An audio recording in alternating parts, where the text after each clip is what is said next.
Fala aí pessoal, tudo bem? Aqui quem tá falando é o Elder, e nesse vídeo nós iremos continuar vendo a edição especial do Overlord que traz a criação da guilda Aisurgon e a conquista da Grande Tumba de Nazarick, que concedeu à guilda Aisurgon uma das folhas de Yggdrasil, o domínio da base de guilda mais importante do mundo de Helheim e uma das 9 bases de guildas mais importantes do jogo Yggdrasil. Mas antes, eu pedirei para vocês se inscreverem no nosso canal, ativarem o sininho de notificação e darem aquele super like para ajudar a fortalecer o canal. E vamos ao vídeo. Era Yamaiko, a Nefilim. Ao contrário de gigantes comuns, os Nefilis não podiam esconder sua feiura, não importando quanto tentassem se disfarçar. Era difícil imaginar que dentro daquele corpo havia a única outra integrante feminina do grupo, além de Bukubuku Shagama. Ela havia dito no passado que poderia mudar a raça de seu personagem, mas como ainda não havia feito isso, ela deve estar satisfeita com sua estranheza atual. Graciosamente sentada, Yamaiko levantou-se devagar e foi até eles com passos firmes e pesados. Yama-chan me chame de Chan também, ei, que tal isso, Yamaiko exibiu um emoticon olhando para o lado enquanto pensava. Então ela respondeu. Buku-chan? Bukubuku Shagama ficou indiferente. Yamaiko percebeu que não gostou desse nome e tentou outra coisa. Então Bukubuku-chan? Bukubuku Shagama desmoronou em uma pilha de gosma depois de sofrer outro golpe direto, e em uma voz monótona e desmoralizada, ela disse. Desculpa. Por favor, não me chame de Buku-chan. Por causa de seu trabalho, ela poderia atuar com a voz de forma extremamente convincente. E esta era uma voz de uma alma derrotada em angústia. Ah, me desculpe então, Shagama-chan. Não é ruim, mas, HM, não é fofo o suficiente. Seu irmãozinho estava dizendo algo do tipo, já se olhou no espelho. Mas Momonga e Touchimi permaneceram em silêncio. Eles sabiam que permanecer em silêncio era a escolha mais sábia. Já sei. Da próxima me chame de Kazeshi. Kazeshi? Eu pensei que você queria, Chan? Eu sei Yama-chan, Bukubuku Shagama, agora revitalizada, escorria rapidamente ao lado de Yamaiko. Como Yamaiko, Momonga e Touchimi não tinham ideia do motivo pelo qual tinham que chamá-la de Kazeshi. Eles olhavam para a única pessoa que poderia lançar alguma luz sobre isso. Ah, minha IRM. Ela tinha um nome artístico menos conhecido, Kazuyumi Komi. Seus antigos fãs costumavam chamá-la de Kazeshi. Ela mudou várias vezes, mas acabou gostando. Entendi, de relance, a Pink Slime parecia estar girando ao redor da Nefilim. Embora pudesse ser uma espécie de dança, essa visão inacreditável e bizarra lembrou os espectadores de uma cerimônia ritualística maléfica. Claro, era uma cena cotidiana em um clã de seres heteromórficos. Então, peço desculpas por interromper a diversão de vocês, mas como todos estão aqui, devemos começar. Ou melhor, quanto mais rápido começamos, mais rápido terminamos. Ei, pessoal, a reunião está prestes a começar. Depois que Touchimi impostou a voz e se levantou, os demais o seguiram. Todos se dirigiram para a mesa redonda, e um a um encontraram e se sentaram nos lugares que gostavam. Então, declaro iniciado a reunião. Eu tenho algumas coisas que quero discutir com vocês mais tarde, então espero que todos possam me ceder um pouco de seu tempo. Vejamos, alguém descobriu alguma coisa essa semana? Alguém tem alguma coisa para compartilhar? Pode-se dizer que essas reuniões eram uma conferência para conversar. Era um compartilhamento organizado semanalmente de informações e pedidos de ajuda. Dito isto, novas informações não apareciam facilmente. Segundo o site dos desenvolvedores, Yggdrasil era um jogo de exploração, e muitas coisas eram mistérios. Era o tipo de jogo que só ensinava os controles antes de enviar todos para o fundo do poço. Até então, muitas informações já haviam sido coletadas, a maioria delas referentes a dungeons ou outros locais, e estima-se que apenas 30% dos 9 mundos tenham sido mapeados até o momento. Por exemplo, havia os itens World Class, também conhecidos como quebradores de jogo. Segundo o enredo, havia 200 deles no total, mas de acordo com os desenvolvedores, apenas 50 haviam sido encontrados até agora. Muitos jogadores tentaram arduamente procurá-los, mas isso foi tudo que foi encontrado. Como adultos trabalhadores, os membros do clã jogavam durante seu tempo livre, e não tinham tempo para investigações profundas. Então era comum que não tivessem informações importantes para compartilhar. No entanto, hoje foi diferente. Uma mão subiu em resposta à pergunta de Touchimi ao clã. Para ser descrito em uma palavra, o orador era um ninja. Ele usava roupa ninja estereotipada e uma máscara estranha, com 2 espadas na cintura. Dizer que ele era outra coisa senão um ninja seria uma mentira. Ele foi um dos primeiros camaradas de Momonga Nishikienrai. Nishiki-san, descobriu alguma coisa? Isso mesmo, Touchi-san. É uma descoberta realmente incrível. Quando ele disse, todos os outros ressoaram com um oi, em curiosidade e inquietação. Eu descobri uma dungeon inexplorada, alegria e curiosidade foram mascaradas de surpresa, e muitos dos membros do clã fizeram sons ainda maiores de reverência. Todos fizeram perguntas a Nishikienrai. Momonga, Peroroncino e Touchimi não foram diferentes. As únicas que não pareciam animadas foram as meninas, Yamaiko e Bukubuku Shagama. O jogo Yggdrasil era composto de 9 mundos separados. Cada um deles era ridiculamente grande, e havia muitos lugares dentro deles que eram difíceis de explorar. Por exemplo, havia pântanos gigantescos, extensões verdejantes de florestas tropicais, desertos escaldantes e coisas do gênero. Era necessário equipamento especial para aprofundar nas dungeons de lá, bem como uma estratégia adequada e a determinação de se sacrificarem. Aventuras. Mesmo assim, com todas as dificuldades, havia muitas pessoas que perdiam tempo em aventuras do tipo. Isso porque essas dungeons difíceis de encontrar continham monstros que deixavam valiosos cristais de dados ao serem mortos. Qualquer um ficaria empolgado em encontrar uma dungeon até então inexplorada. Pode-se dizer que era uma mina de ouro. Além disso, descobrir uma dungeon poderia afetar o ranking mundial de uma guilda. Portanto, partindo dessa premissa, não havia tantas desvantagens. E fica onde esse lugar?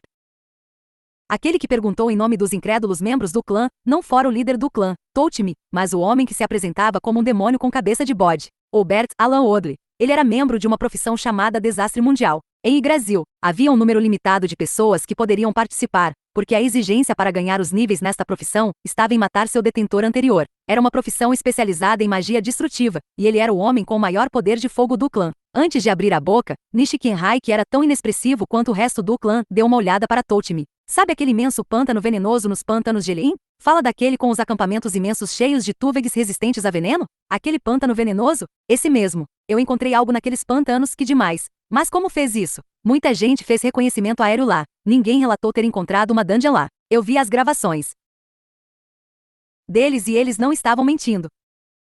O orador silencioso fazia parte da elite intelectual do clã, Tábulas Maradina. Seu temível avatar heteromórfico, vestindo roupas que faziam os espectadores pensarem em ferramentas de tortura, foi o fruto de seu trabalho e dedicação. Não é que estamos duvidando de você, o homem que continuou também fazia parte dos intelectuais do clã, o homem que passou pelo pseudônimo de Zuji Lian, Punito Moi. Ele era composto inteiramente de plantas conhecidas como Def Vinis, as videiras mortíferas. Quando os túveis detectam intrusos, eles gritam e alertam a tribo inteira. Por isso que são adversários chatos. Não é nada fácil permanecer sem ser detectado, até chegarmos à dungeon.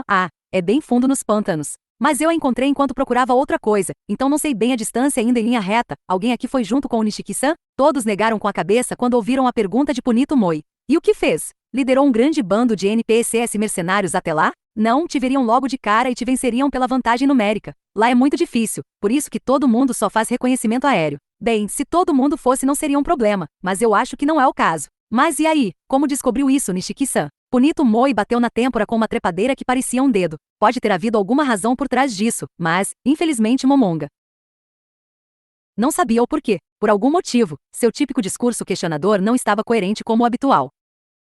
Mesmo assim, os dramas de Punito Moi foram bastante eficazes na disseminação da informação para os outros membros do clã. Policial Sam, você cometeu um erro fatal, o ninja mascarado declarou com uma risada e continuou. Tudo que você precisa fazer é aproximar-se silenciosamente de um Tuveg e acertá-lo bem na cabeça. Dessa forma, ele não alerta os outros. Punito Moi não tinha nada a dizer. Este foi o fim do jogo de adivinhação. E sabe como é? Atacar alguém por trás sem ninguém ver é brincadeira de criança pra mim. Foi assim que mergulhei nas profundezas do pântano. Embora houvesse alguns monstros parecidos com minhocas que usavam vibrações para navegar, tenho certeza de que posso me esgueirar além da capacidade de detecção deles. Nishiki-san, ainda assim tem algo que não se encaixa. Fazer isso, mesmo para um ninja. Como você construiu seu personagem para fazer todas essas coisas estranhas? Disse Punito Moi um pouco confuso e Nishikenrai respondeu com uma risada. Você não sabe? É apenas um simples ataque furtivo. Há um multiplicador de danos para dar backstabs nas pessoas. Minha defesa é um lixo e se me notarem a morte certa. Mas eu amo essa emoção. Eu sempre gostei do conceito canhão de vidro, e do tipo de personagem de alta velocidade. Você pode dizer que é minha build dos sonhos. Por falar nisso, Punito Moi-san, você também jogou a Berage, não é? Qual máquina era mesmo? É exatamente como eu falei. O jogo que eles estavam falando era um que Momonga não jogou. A temática envolvia construir trajes motorizados e usá-los para lutar uns contra os outros. Eu jogo um tipo equilibrado com armadura média. O objetivo é enfrentar qualquer um, fazer algo assim é bem seu tipo. No meu caso é tão resistente quanto papel, mas tem alta velocidade e alto poder de fogo. Eu até desativei meu radar, confiando apenas nos meus olhos para me mover mais rápido. Isso é muito estranho. Pode ser que sim, Punito-san. Minha máquina está entre os melhores ranks, com o título de Violet. O rei besta Mekongava, sentado ao lado de Nishikenrai, de repente exclamou. É sério isso? Então você é um jogador primeira classe? Estou classificado apenas como Green. Talvez eu deva desistir do Aberage. Não, por favor, não diga isso. A gente joga junto na próxima vez. Foi meio solitário ver os membros do clã se animarem com coisas sobre as quais ninguém sabia. Enquanto Momonga se sentia machucado por isso, o som de várias palmas soou. Tudo bem, saímos demais do tópico. Nishiki-san, conte sobre a dungeon. Ah, sim, Touchi-san, perdão. Então, há uma ilha nas regiões mais profundas do pântano venenoso, ou melhor, há uma base, e no meio está a entrada para a dungeon. Nishikenrai disse que se chamava Tumba de Nazarick. Por que ninguém encontrou por reconhecimento aéreo antes? Em resposta a essa pergunta, Punito Moi respondeu: eu acho que deve ser daquelas dungeons que só podem ser descobertas em circunstâncias especiais. Algumas dungeons só podiam ser encontradas sob certas condições. Por exemplo, a entrada de uma dungeon em meio a um campo de flores nas profundezas de uma floresta só podia ser vista sob a luz da lua cheia. Um exemplo notável disso foi a cidade congelada em Niflheim, que só podia ser acessada durante uma nevasca. Embora esta fosse apenas uma hipótese, Tábulas Maradina continuou. Talvez essa tumba de Nazarick apareça apenas para as pessoas que atravessaram o pântano venenoso a pé, ou talvez seja apenas visível sob uma certa altitude. Depois que as respostas de entendo e faz sentido, Nishikenrai continuou falando. Então eu tenho uma sugestão. Por que não vamos lá quando essa reunião acabar? A resposta dos membros foi mais contida do que quando anunciou a notícia de há uma dungeon inexplorada. Sendo inexplorada, não havia como dizer quais perigos os aguardavam. Poderia ser uma dungeon muito difícil, o que levaria a um massacre. As dungeons de Yggdrasil não eram do tipo que diziam quais níveis eram adequados se aventurar. O que mudou a mente de todos foi a mulher que diziam ter a cabeça oca. É interessante, não acham? Afinal, é uma dungeon inexplorada, certo? Devemos tentar. Independentemente do nível de dificuldade, eu também concordo. Se for uma dungeon perigosa, a recompensa quando a completarmos será bem maior. Quero aproveitar nossa descoberta exclusiva e tentar conquistá-la por tentativa e erro. Ainda podemos ganhar a recompensa por vencê-la. Dungeons desconhecidas são um pé no saco. Então é melhor coletar informações sobre como vencê-la antes que outras pessoas a descubram.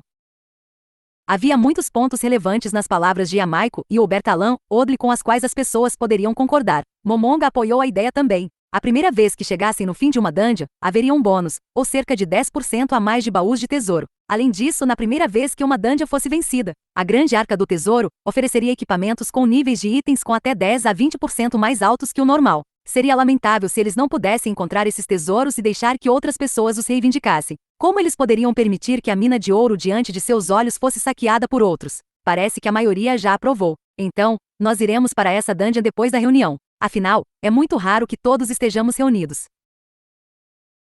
Aplausos de aprovação soaram em resposta a Touch-me. Embora houvesse alguns poucos que se opusessem, eles foram movidos pelo entusiasmo das outras pessoas animadas. A excitação ferveu dentro dos membros do clã reunidos ao redor da mesa. Então, há mais alguma coisa que alguém queira compartilhar? Não houve resposta à pergunta de Touch-me. Perfeito. Então, embora este ainda não seja o fim, gostaria de dizer algo. Touch-me olhou para todos e depois soltou uma bomba. Primeiro, eu quero dissolver esse clã. Por um momento, todos ficaram em silêncio. Então, a sala foi engolida por confusão e pânico. O grito de Momonga veio do fundo do seu coração. Embora fosse verdade que esse clã tinha poucas pessoas que fora fundado por Touch-me, o clã chegará onde estava hoje, graças aos esforços de todos aqui. Era muito frustrante se uma pessoa pudesse decidir esse tipo de coisa sozinha. Touch-me levantou a mão, aparentemente para dizer algo mais, mas em seguida uma voz cortou em meio ao caos. Ele nos deixou porque você é egoísta. O ar congelou. Aquele que falou foi o Bert. Sua educação desapareceu não. Seria mais correto dizer que seus sentimentos ocultos haviam finalmente subido à superfície. Suas palavras foram sinceras, dado que a pessoa a quem estava mais próximo anunciou deixar o jogo. Personagens em Yggdrasil não podiam mostrar expressões faciais, mas o rosto de Hubert dava a impressão de estar sombrio, como se estivesse distorcido pelo ódio. Você é um filho da puta, Hubert-san, você está indo longe demais. Momonga não pôde deixar de dizer essas palavras. Hubert se virou para encarar Momonga, mas não havia inimizade em seus olhos. Seus ombros encolheram, como se estivessem respirando. Então, depois de reprimir as chamas de sua raiva, ele falou novamente em uma voz calma que buscava aprovação. Momonga-san, você está certo. Eu fui longe demais. Ainda assim, você não acha que ele está sendo egoísta? Primeiro ele afugentou aquela pessoa e agora isso. Já que pretendia fazer isso, não era melhor ter nos dissolvido mais cedo? O fato era que Momonga concordava parcialmente com o que Hubert disse. Quando o clã foi fundado, houve um grande desentendimento que levou uma pessoa a deixar o jogo. O assunto deixou uma grande cicatriz no coração de Momonga.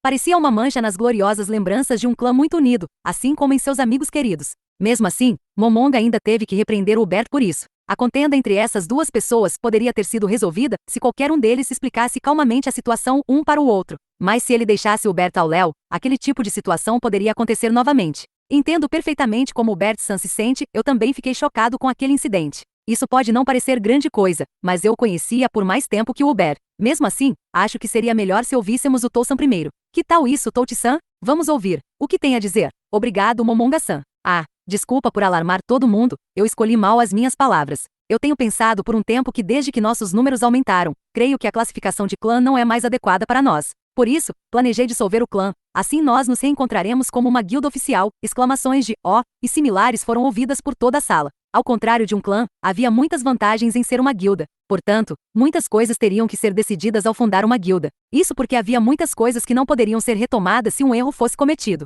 Em particular, havia duas coisas que mereciam atenção especial: o nome da guilda e o chefe de guilda. O clã não tinha sido atualizado para o status de uma guilda por causa dessas duas razões. O tumulto no ambiente finalmente se acalmou e ouviu Silber dizer: era só ter dito isso logo de cara. Touch me viu que esta era a hora, e levantou a voz. Há alguma objeção em dissolver esse clã fundar uma guilda no lugar? Não havia nenhuma. Isso era de se esperar afinal. Todos estavam ansiosos para o clã se tornar uma guilda. No entanto, Momonga se sentia um pouco solitário. E chegamos ao final desse vídeo. Não se esqueça de se inscrever no nosso canal, ativar o sininho de notificação e dar aquele super like para ajudar a fortalecer o canal. Até mais, pessoal!